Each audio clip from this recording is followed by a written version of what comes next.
How do you feed a city of over 200,000 people when it's built in the middle of a lake? It sounds like an impossible riddle, but for the Aztecs the answer was pure genius, an agricultural marvel that transformed their environment. Welcome back to our journey into the heart of Tenochtitlan. Today we're exploring the lifeblood of the city, the Chinampas. Imagine looking out over Lake Texcoco and seeing not just shimmering water, but a vast, sprawling network of vibrant green gardens, seemingly floating on the surface. These weren't just any gardens.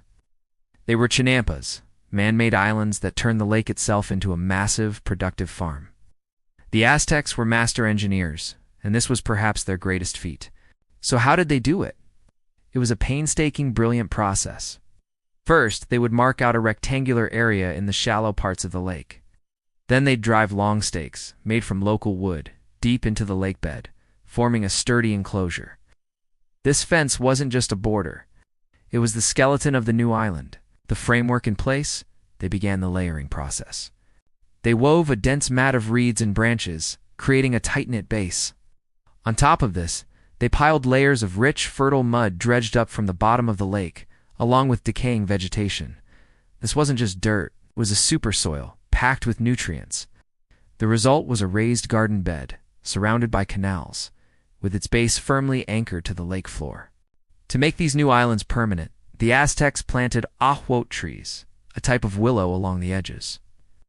These trees grew incredibly fast, and their dense root systems acted like a natural retaining wall, preventing the Chinampa from eroding and locking it firmly in place.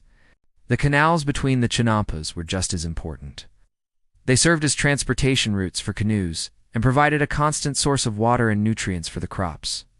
The mud from the canals could be regularly scooped out and added back to the topsoil, endlessly renewing the garden's fertility.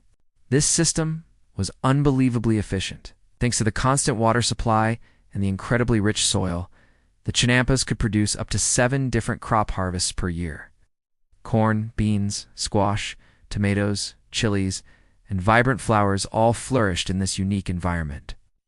It was this agricultural powerhouse that allowed Tenochtitlan not just to survive, but to thrive, sustaining its massive population and becoming one of the largest cities in the world at the time. The floating gardens weren't just a food source. They were a symbol of Aztec ingenuity, testament to their ability to harmonize with nature and build a metropolis against all odds. Thanks for watching. If you found this as amazing as I do, be sure to like this video and subscribe for more deep dives into history's greatest civilizations. See you next time.